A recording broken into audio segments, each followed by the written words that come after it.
आज की कक्षा 12 के भौतिक विज्ञान के टॉपिक को हम अपने इस वीडियो लेक्चर के माध्यम से जानेंगे, जिसमें हम अपने पिछले वीडियो लेक्चर के आगे के भाग का अध्ययन करेंगे।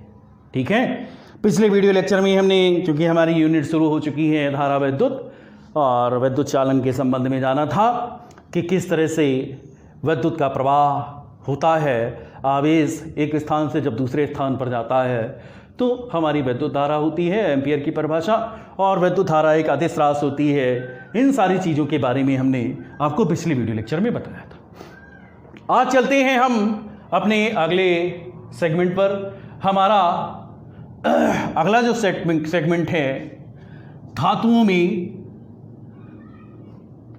या ठोस पदार्थों में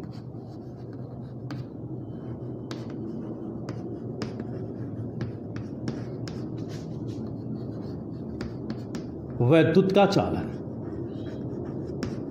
ठोस पदार्थों में विद्युत का चालन, देखिए भाई, ठोस पदार्थों में विद्युत का चालन किस तरह से होता है। जनरली हम ठोस पदार्थों के संदर्भ में करंट फ्लो के लिए धातु का यूज करते हैं, मेटल्स का यूज करते हैं। मेटल्स का यूज क्यों करते हैं, थोड़ा सा थ्योरेटिकल है, थोड़ा ध्यान देने वाली बात है। मेटल्स का यूज क्यों करते हैं, क्योंकि हम जानते हैं कि धातुएं जो होती हैं वो विद्युत की बहुत अच्छी सुचालक होती हैं, विद्युत की बहुत अच्छी सुचालक होती हैं। तो धातुओं में चालन का, अब हम इसे समझेंगे कैसे। तो देखिए भाई, धातुओं में चालन को समझने के लिए हमें मुक्त इलेक्ट्रॉन सिद्धांत के मॉडल पर जाना पड़ेगा, या मुक्त इलेक्ट्रॉन मॉडल के ऊपर चलना पड़ेगा। कब मुक्त इलेक्ट्रॉन मॉडल, मुक्त इलेक्ट्रॉन मॉडल।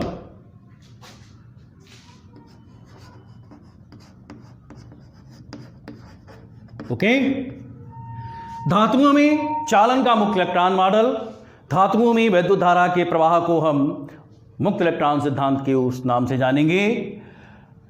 तो जनरली हम जानते हैं कि चूंकि ठोस पदार्थों में हम विद्युत का चालन कर रहे हैं, तो हम जानते हैं ठोसों का निर्माण बहुत सारे सूक्ष्म कणों से मिलकर हुआ होता है, जिन कणों को हम अणु अथवा परमाणु कहते हैं। ये तो हम जानते हैं। ठोस क्या, इस प्रकृति में जो भी पदार्थ बना हुआ है, सारे के सारे पदार्थों का निर्माण बहुत सारे सूक्ष्म कणों से मिलकर हुआ होता है। इन कणों को जब हमें आवश्यकता पड़ती है तो अणु कह देते हैं, और जब हमें आवश्यकता पड़ती है तो परमाणु कह देते हैं। ये हमारी रिक्वायरमेंट के ऊपर निर्भर करता है। देखिए, जब काइनेटिक थ्योरी ऑफ मैटर्स लेते हैं तो हम आणविक सिद्धांत लेते हैं, और करंट फ्लो मॉडल लेते हैं तो हम एटम्स के रूप में लेते हैं। वहाँ मॉलिक्यूल जाता है, अणु जाता है। काइनेटिक थ्योरी में मॉलिक्यूल चलता है, जबकि करंट फ्लो के मॉडल में एटम्स चलता है। तो ये ध्यान देने वाली बात है। ओके, धातुओं में चालन का मुक्त इलेक्ट्रॉन मॉडल जनरली हम जानते हैं। क्या जानते हैं, हम जानते हैं धातुओं का निर्माण बहुत सारे अनंत सूक्ष्म कणों से मिलकर हुआ होता है। इन कणों को हम अणु अथवा परमाणु कहते हैं। ठीक है, अब थोड़ा सा और अंदर चलते हैं। परमाणुओं का निर्माण न्यूट्रॉन, प्रोटॉन तथा इलेक्ट्रॉन से मिलकर होता है। परमाणुओं का निर्माण न्यूट्रॉन, प्रोटॉन तथा इलेक्ट्रॉन से मिलकर होता है। ये आप सभी लोग जानते हैं। ठीक है, परमाणुओं का निर्माण न्यूट्रॉन, प्रोटॉन तथा इलेक्ट्रॉन से मिलकर होता है। हम यहां पर एक स्ट्रक्चर बना लेते हैं एटम्स का, किसी भी एक एटम का स्ट्रक्चर बना लेते हैं। सपोज दैट ये हमारा एक एटम है, ये हमारा एक एटम है। ओके, और ये इसका जो है न्यूक्लियस से नाभिक है। ठीक, और नाभिक के बाहर जो है वृत्ताकार कक्षाएं हैं। मैं बता चुका हूँ, जब पहला चैप्टर पढ़ा रहा था तो मैंने इसको बताया हुआ था। ये यहाँ पर पॉजिटिव, ये जो है बाहर वृत्ताकार कक्षाओं में जो इलेक्ट्रॉन होते हैं वो क्या करते रहते हैं, मूवमेंट करते रहते हैं, चक्कर लगाते रहते हैं। तो इस तरह से चक्कर लगा रहे होते हैं। यहाँ पर हमारे जो इलेक्ट्रॉन हैं ये और अगली एक और कक्षा ड्रा कर लेते हैं यहाँ पर इस तरह। तो ये हमारा एक स्ट्रक्चर ऑफ एटम हो गया, परमाणु का मॉडल हो गया, परमाणु का स्वरूप हो गया। ये देखिए ये ओके, ये हमारा एक परमाणु है, ये इसका नाभिक है, न्यूक्लियस, नाभिक। हम जानते हैं परमाणु के नाभिक में न्यूट्रॉन तथा प्रोटॉन उपस्थित होते हैं। यहां पर हैं क्या क्या? Neutron and proton. Okay, obviously neutron जो है वो न्यूट्रल होता है। कैसा होता है? न्यूट्रल होता है। न्यूट्रॉन न्यूट्रल होता है। न्यूट्रल होने का मतलब न्यूट्रॉन पर किसी भी प्रकार का कोई भी चार्ज नहीं होता है। प्रोटॉन के बारे में जानते हैं, यह पॉजिटिव चार्ज से युक्त होता है।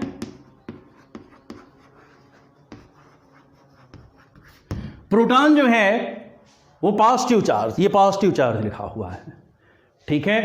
फाइनली प्रोटॉन पर पॉजिटिव चार्ज, न्यूट्रॉन पर कोई चार्ज नहीं है। तब इन दोनों को जोड़ा जाएगा। सपोज दैट +1 में 0 जोड़ दिया गया, 0 + 1 ये पॉजिटिव चार्ज है और 0 जो है न्यूट्रल है, तो रिजल्ट क्या आया हमारे पास? 1 आएगा। वो भी कैसा आएगा? पॉजिटिव ही तो आएगा। कैसा आएगा? पॉजिटिव रिजल्ट आता है। तो फाइनली जो है वो न्यूक्लियस कैसा हो जाता है? पॉजिटिव हो जाता है। ओके, अब नाभिक के बाहर वृत्ताकार कक्षाएं होती हैं। इन वृत्ताकार कक्षाओं में नेगेटिव चार्ज, ये जो है हमारा वो क्या है? Negative charge.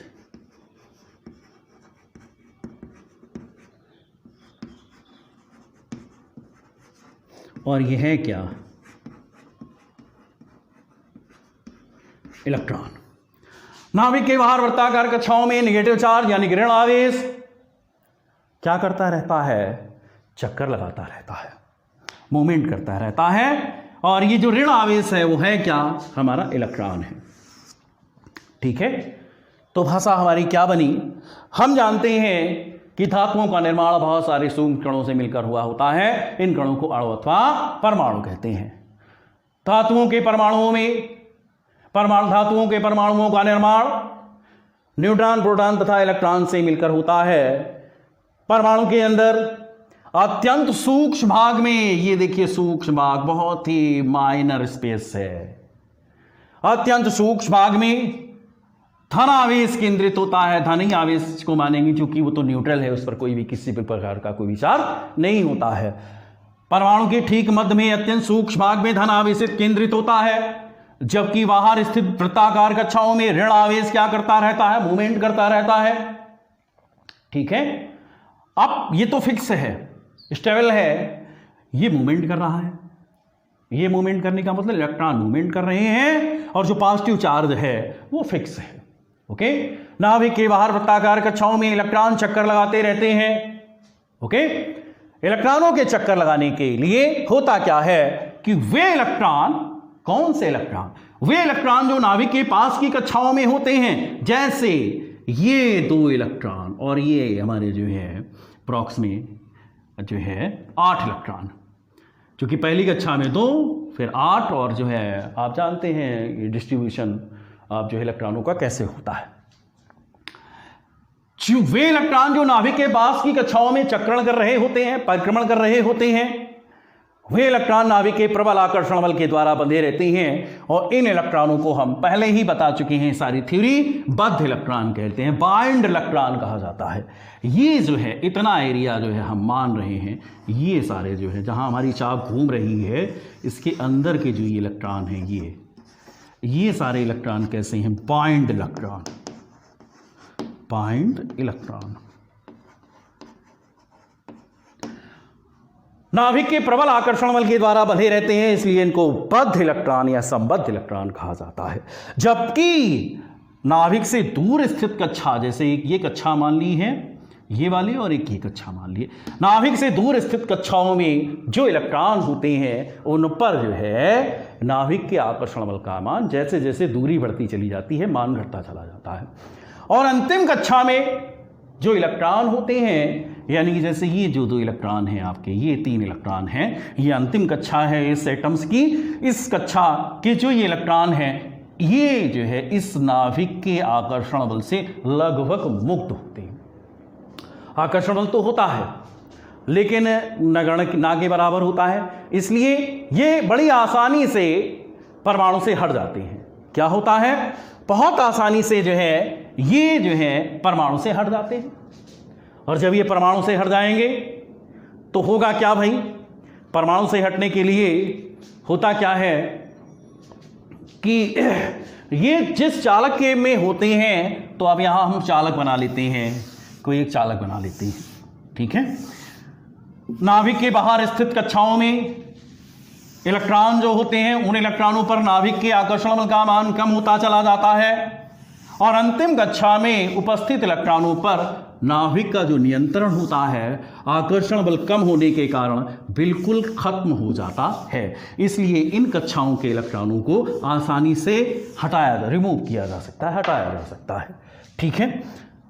और ये बड़ी आसानी से हट जाते हैं। मान लिया ये हमारा एक कंडक्टर है, चालक है, इस चालक में ये हमारा एक एटम्स है और इसकी अंतिम कक्षा का इलेक्ट्रॉन निकल चुका है। ये ऐसे ही कई सारे एटम्स होंगे जिसकी अंतिम कक्षा के इलेक्ट्रॉन जो है वो फ्री हो चुके होंगे, मुक्त हो चुके होंगे, ठीक है। अब ये इलेक्ट्रॉन क्या करेगा, ये इसी चालक के अंदर इधर उधर इधर उधर ऐसे ऐसे ऐसे ऐसे मूव करता रहता है, मूव करता रहता है, चलता रहता है, ठीक है। तो फाइनली इसके चलने से एक्चुअली में मूव करता रहता है, फ्री हो जाता है, इसलिए इन इलेक्ट्रॉनों को मुक्त इलेक्ट्रॉन कहा जाता है, फ्री इलेक्ट्रॉन्स कहा जाता है। क्या कहा जाता है, फ्री इलेक्ट्रॉन। इन इलेक्ट्रॉनों को फ्री इलेक्ट्रॉन कहा जाता है, ओके। इधर उधर अनियमित अनियंत्रित गति करते रहते हैं और किसी भी चालक की चालकता इस बात पर निर्भर करती है कि उस चालक में कितने इलेक्ट्रॉन हैं, क्योंकि ये इलेक्ट्रॉन ही आवेश के वाहक होते हैं। किसके वाहक होते हैं, आवेश के वाहक होते हैं। तो किसी भी चालक की चालकता इस बात पर निर्भर करती है कि उसमें उपस्थित मुक्त इलेक्ट्रॉनों की संख्या कितनी है। और धातुओं में मुक्त इलेक्ट्रॉनों की संख्या लगभग 10 की घात 29 अप्रॉक्स, लगभग जो है वो 10 की घात 29 होती है। धातुओं में इनकी संख्या 10 की घात 29 पर घन सेंटीमीटर क्यूब इतनी होती है, ठीक है। इसीलिए धातुएं जो हैं लगभग सारी की सारी धातुएं जो हैं वो विद्युत की सुचालक मानी गई हैं, अर्थात इनमें विद्युत धारा का प्रवाह बड़ी आसानी से हो जाता है। सबसे अच्छी जो धातु है वो जो सुचालकता के बारे में आती है, चांदी, चांदी के बाद हमारा तांबा,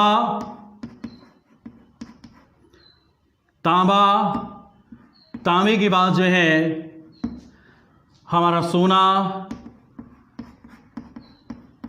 सोने के बाद एल्युमिनियम,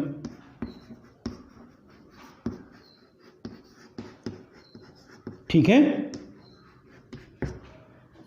तो सबसे ज्यादा चालकता चांदी की होती है, उसके बाद तांबे की होती है, फिर सोना आता है, फिर एल्युमिनियम आता है। इसलिए हम ग्रेडेड बढ़ते हुए क्रम में लिख दिया है, यानी कि जो ये चांदी है वो तांबे से चालकता में बड़ी है और तांबा सोने से चालकता में बड़ा है और सोना एल्युमिनियम से चालकता में बढ़ा हुआ है, ठीक है। तो ये तो ठोस पदार्थों में इलेक्ट्रॉन सिद्धांत के आधार पर आवेश का चालन या विद्युत का चालन जाना, चूंकि ये गति करते रहते हैं और यही आवेश के वाहक होते हैं। इलेक्ट्रॉन जो है आवेश के वाहक होते हैं।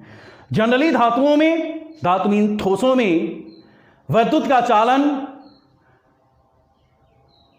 इलेक्ट्रॉनों के प्रवाह के द्वारा होता है, लेकिन वैद्युत का चालन द्रवों में भी होता है और गैसों में भी होता है।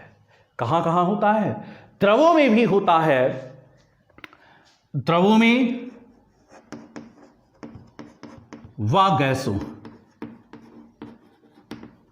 दोनों में जो है वो वैद्युत का चालन होता है। लेकिन अंतर क्या है ठोस पदार्थों में वैद्युत चालन के और द्रवों व गैसों में विद्युत चालन में क्या अंतर है इन दोनों में? तो बेसिकली अंतर इतना है कि ठोस पदार्थों में जो वैद्युत का चालन होता है, ध्यान से सुनना मेरी बात, ठोस पदार्थों में जो वैद्युत का चालन होता है वो केवल इलेक्ट्रॉनों के द्वारा होता है। इलेक्ट्रॉन मीन्स ऋण आवेश के द्वारा होता है, जबकि द्रवों और गैसों में जो वैद्युत का चालन होता है वो ऋण इलेक्ट्रॉनों की, ऋण आवेश और धन आवेश दोनों के द्वारा होता है। ठोसों में केवल इलेक्ट्रॉन के द्वारा। याद रखना, मल्टीपल चॉइस का क्वेश्चन बन सकता है यहां से, क्या कि ठोसों में केवल इलेक्ट्रॉनों के द्वारा वैद्युत का चालन होता है, जबकि द्रवों और गैसों में इलेक्ट्रॉनों के द्वारा तो हो ही सकता है, साथ में उनके जो धन आवेश हैं उनके द्वारा भी वैद्युत का चालन हो जाता है। तो इस प्रकार से पदार्थों में वैद्युत का चालन इस प्रकार से होता है। ठीक है, अब हम थोड़ा सा चलते हैं और इसी की छोटी सी ये हमारा पूरा परमाणु मॉडल हो गया, जिसके आधार पर हमने जो है आपको क्या बताया, इलेक्ट्रॉन सिद्धांत के आधार पर ठोस पदार्थों और धात्विक पदार्थों, गैसों, द्रवों इत्यादि में वैद्युत का चालन बताया। अब हम चलते हैं थोड़ा सा इसकी छोटी छोटी कुछ परिभाषाएं हैं, इन परिभाषाओं को बताते हैं। ठीक है, काफी महत्वपूर्ण परिभाषाएं हैं, थोड़ा सा ध्यान देना इन परिभाषाओं के ऊपर। हमारी पहली परिभाषा है, साफ कर दूं फिर बताता हूं। हमारी पहली परिभाषा है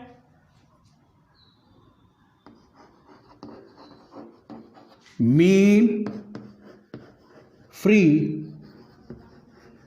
पाथ। मीन फ्री पाथ, इसको कहते हैं माध्य मुक्त पथ। मीन फ्री पाथ कहा जाता है इसको। अब देखिए होता क्या है, माध्य मुक्त पथ होता क्या है, यहां हम आपको समझा रहे हैं। यह हमारा एक कंडक्टर है, चालक है।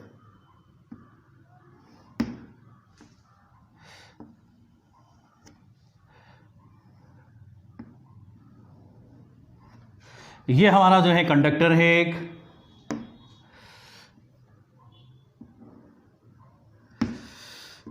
ये जो है स्टेबल पॉजिटिव चार्ज है, स्थिर धन आवेश है। ये सारे जो है स्टेबल पॉजिटिव चार्ज हैं, थोड़े से बना लेते हैं हम। और ये जो है इलेक्ट्रॉन है, ऐसे ये जो है कई सारे, है ना। ये हमारा एक कंडक्टर है, ये है स्थिर धन आवेश। ये स्थिर धन आवेश जो बड़े रूप में बनाए गए हैं वो स्थिर धन आवेश हैं, और जो इनके साथ में कनेक्टेड हैं ये छोटे छोटे जो है ये इलेक्ट्रॉन है। वो क्या है? इलेक्ट्रॉन है। इनको हम बता देते हैं इलेक्ट्रॉन। और ये क्या है? Stable positive charge.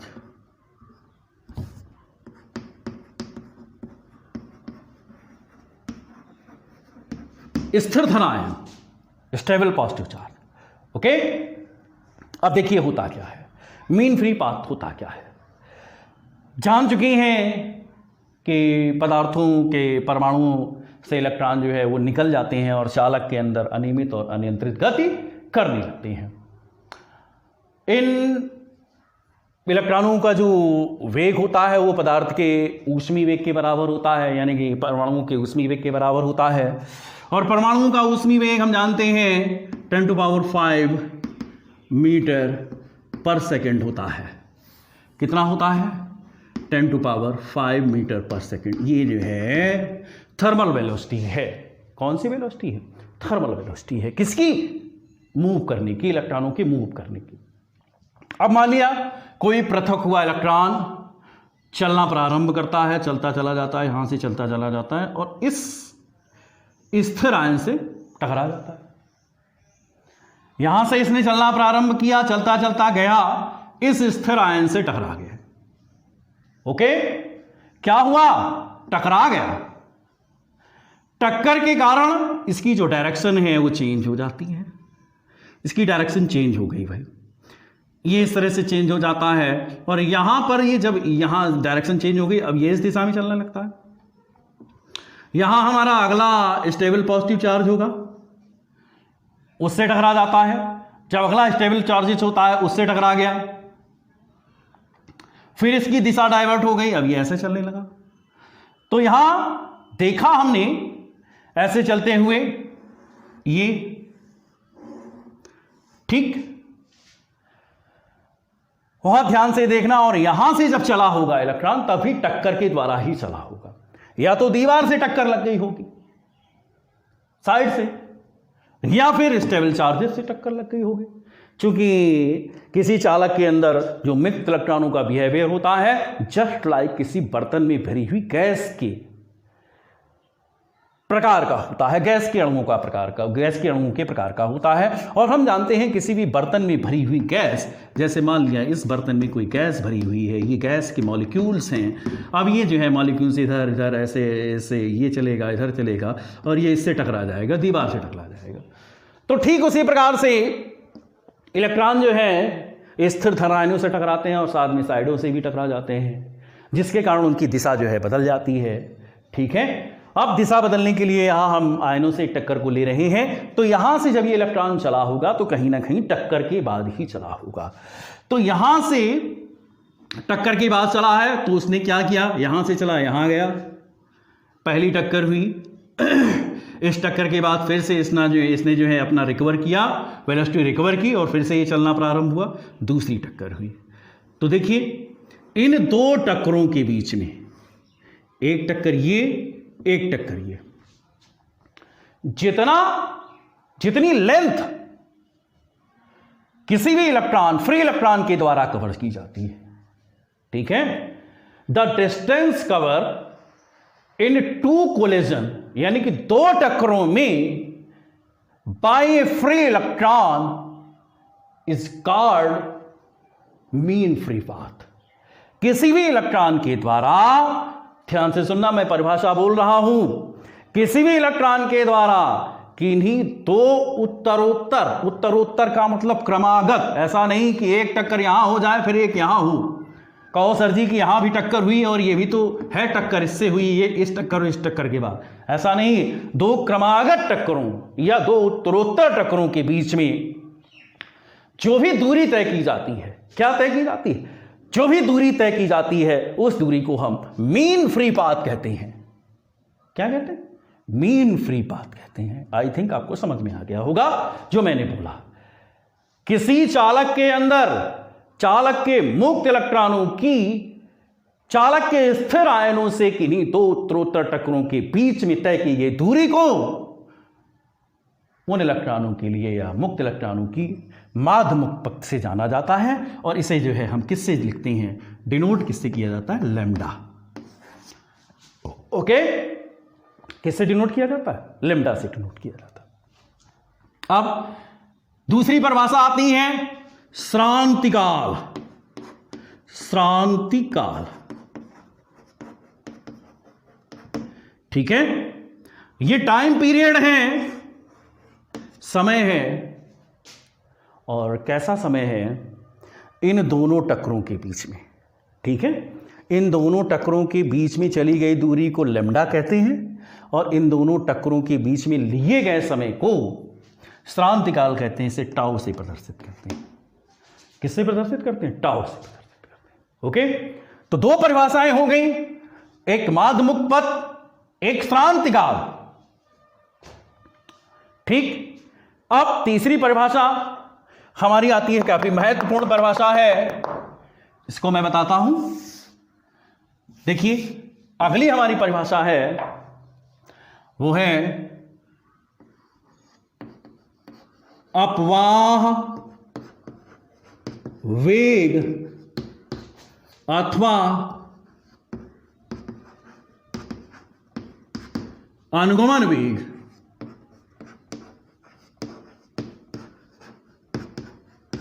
वेग। ठीक, अपवाह वेग अथवा अनुगमन वेग, इसे हम ड्रिफ्ट वेलोसिटी कहते हैं।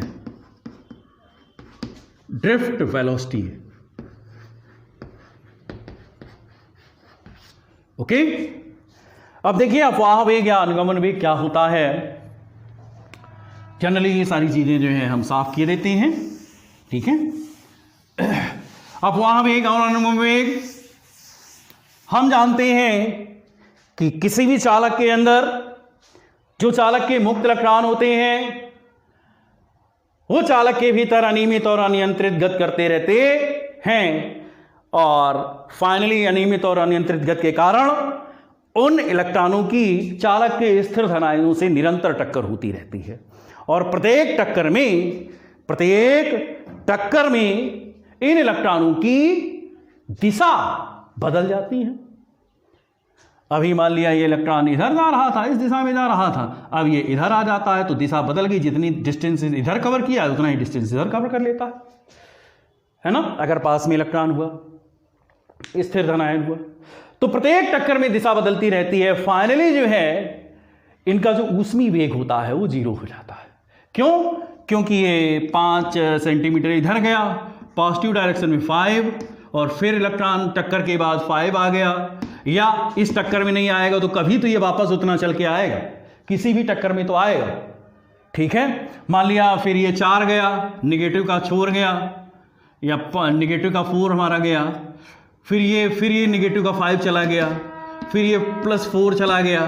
ठीक है, पहले ये पॉजिटिव गया, फिर ये -4 आया, फिर ये -5 आया, फिर ये -4 फिर चला गया, +4 फिर चला गया। तो देखिए क्या हुआ, ये 5 से 5 गया, ये 4 से 4 गया, ये 4 से 4 0। टोटल इनका ऊष्मी वेग कितना हो गया? 0। और जो टोटल ऊष्मी वेग इनका 0 हो जाता है तो फाइनली जो है वेग जब 0 हो गया है, अर्थात इनके कारण जो है किसी भी प्रकार का आवेश स्थानांतरित नहीं हो पाता है। अर्थात मुक्त इलेक्ट्रॉनों के ऊष्मी वेग के कारण किसी भी प्रकार के आवेश का प्रवाह नहीं हो पाता है। ये बात ध्यान देना, किसी भी चालक के अंदर मुक्त इलेक्ट्रॉनों के ऊष्मी वेग के कारण किसी भी प्रकार के आवेश का स्थानांतरण नहीं हो पाता है। क्यों? क्योंकि फाइनली जो है ऊष्मी वेग 0 हो जाएगा।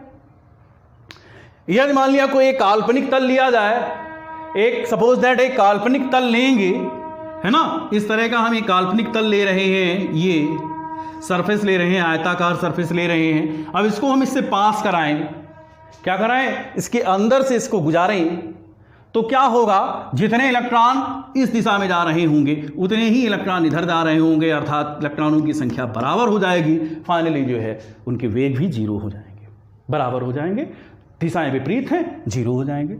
तो इस तरह से ऊष्मी वेग के कारण किसी भी प्रकार के आवेश का स्थानांतरण नहीं होता है। लेकिन आवेश का स्थानांतरण कब होता है, अब मैं आपको बता रहा हूं। जब इस चालक के सिरों को, ये हमारा चालक है, इस चालक के सिरों को, ये देखिए मैं क्या कर रहा हूं, इस चालक के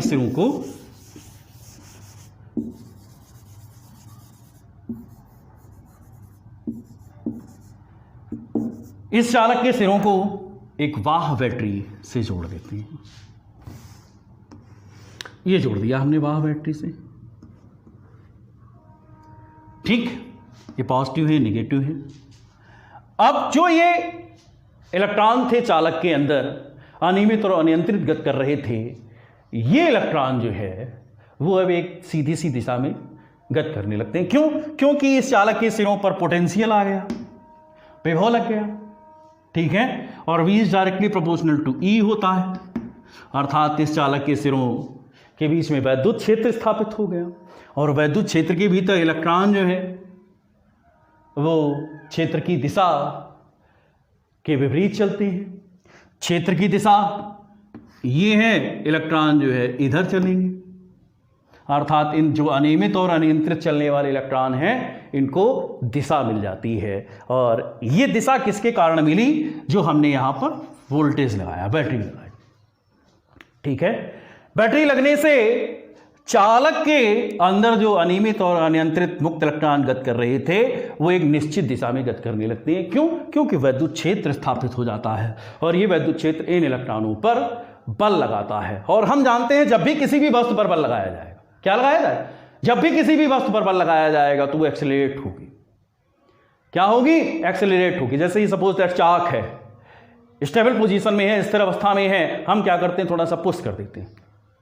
जैसे हमने पुश किया तो इस चाक की जो है वेलोसिटी बढ़ने लगती है, यहां 0 है, फाइनली बढ़ जाती है। हमने बल लगाया, इसकी स्थिति बदल जाती है, इसका वेग बदल जाता है, इसके वेग में परिवर्तन हो जाता है, अर्थात ये जो है एक्सेलरेट, ये इलेक्ट्रॉन जो है एक्सेलरेट होने लगते हैं। इलेक्ट्रॉन जो है या वस्तुएं जो है इलेक्ट्रॉन एक्सेलरेट हो जाती हैं। लेकिन ये जो इलेक्ट्रॉन है वो एक्सेलरेट नहीं होते हैं। बड़ी अजीब बात। अभी अभी हमने कहा कि वस्तुएं एक्सेलरेट हो जाती हैं जब बल लगता है, लेकिन यहाँ क्षेत्र के द्वारा इलेक्ट्रॉनों पर बल लग रहा है लेकिन इलेक्ट्रॉन एक्सेलरेट नहीं हो रहे हैं। ऐसा क्यों? ऐसा इसलिए क्योंकि ये इलेक्ट्रॉन प्रत्येक टर्न पे, यानी कि जब ये मूव करते हैं, चलते हैं, तो रास्ते में इनकी टक्कर जो है स्थिर धन आयनों से हो जाती है। क्योंकि चलते हुए इलेक्ट्रॉन निरंतर चालक के अंदर स्थिर धन आयनों से टकराते हैं। ठीक है, जैसे ये वाला इलेक्ट्रॉन है, ये वाला, अब ये इधर चलेगा, इस तरह से चलेगा तो इससे टक्कर हो जाएगी। ठीक है, निरंतर टकराते रहते हैं। ठीक है, और इस टक्कर में ये अपनी ऊर्जा को लॉस कर देते हैं। जो भी ऊर्जा इस बैटरी के द्वारा इनको मिल रही है लॉस हो जाता है। जो भी इनको ऊर्जा मिल रही होती है उसका लॉस हो जाता है। इस कारण से इनका जो है वेग नहीं बढ़ पाता है। ठीक है, ये जो विभवांतर है ये इन इलेक्ट्रॉनों को बहुत ही सूक्ष्म वेग देता है, बहुत ज्यादा वेग नहीं देता है, बहुत ही सूक्ष्म वेग देता है। सूक्ष्म वेग ये कितना है? 10⁻⁴ मीटर पर सेकेंड। इतना वेग जो है इसके द्वारा इन इलेक्ट्रॉनों को दिया जाता है। ये वेग जो है इन इलेक्ट्रॉनों की ऊष्मीय वेग, जो कि हमने अभी आपको बताया था 10⁵ मीटर पर सेकेंड, ये बहुत ज़्यादा है, ये बिल्कुल कम है। ये जो है इसके ऊपर इम्पोज्ड हो जाता है, आरोपित हो जाता है। और इसके कारण, इसके आरोपित होने के कारण जो ये अनियमित चल रहे थे अब ये नियमित चलने लगते हैं, नियत दिशा में चलने लगते हैं। और कहां से कहां चलने लगते हैं? उच्च विभव से निम्न विभव की ओर। चूंकि ये सिरा जो है नेगेटिव है, ये पॉजिटिव है, तो ये निम्न विभव है और ये उच्च विभव में है। निम्न विभव से उच्च विभव की ओर चलाने में ये वेग सहायक होता है। और किसी भी चालक के अंदर जब चालक के सिरों को वाह विभवांतर, वाह बैटरी से जोड़ा जाए, वाह बैटरी से जोड़ा जाए, तो वो वेग जो कि उन इलेक्ट्रॉनों को, किन इलेक्ट्रॉनों को? मुक्त इलेक्ट्रॉनों को चालक की लंबाई की दिशा के अनुदिश, लंबाई ये है, इसी की दिशा के अनुदिश, इसी दिशा में, इसी में, ऐसा नहीं लंबाई है 5 सेंटीमीटर तो 5 सेंटीमीटर इधर चलने लगे, लंबाई की दिशा के अनुदिश निम्न विभव वाले सिरे से उच्च विभव वाले सिरे की ओर चलने के लिए प्रेरित कर देता है, जो कि इन इलेक्ट्रॉनों के ऊष्मीय वेग के ऊपर आरोपित हो जाता है। और इसी सूक्ष्म नियत वेग को हम क्या कहते हैं? अपवाह वेग या ड्रिफ्ट वेलोसिटी कहते हैं। ठीक है, तो परिभाषा हमारे पास क्या निकल कर आई? जब किसी चालक के सिरों को वाह बैटरी से जोड़ दिया जाता है तो सिरों पर लगाया गया विभवांतर चालक के मुक्त इलेक्ट्रॉनों को त्वरित नहीं कर पाता है। क्यों? क्योंकि इन इलेक्ट्रॉनों की चालक के स्थिर धन आयनों से बारंबार टक्कर होने के कारण जो भी ऊर्जा वाह बैटरी के द्वारा मिल रही होती है वो ऊर्जा टक्कर में लॉस हो जाती है। ये विभवांतर या वैद्युत क्षेत्र केवल इतना ही सूक्ष्म वेग दे पाता है। इस सूक्ष्म वेग के कारण जो अनियमित और अनियंत्रित इलेक्ट्रॉन चल रहे थे, अब नियमित और निश्चित वेग से इलेक्ट्रॉन जो है चालक की लंबाई की दिशा के अनुदिश निम्न विभव से उच्च विभव की ओर चलने लगते हैं।